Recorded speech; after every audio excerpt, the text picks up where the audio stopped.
Pinagpalang umaga po sa ating lahat. Welcome back po sa ating Daily Word in Prayer. Binabati ko po pala ang lahat ng mga subscribers at nag-follow sa ating YouTube channel na Buhay Misyonaryo na Merry Christmas and a prosperous New Year po sa ating lahat. Palapakan naman natin. Thank you po.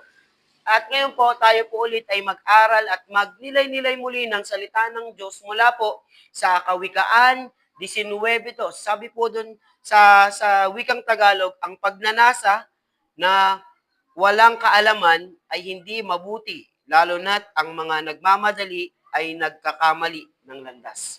Nagkakamali ng landas.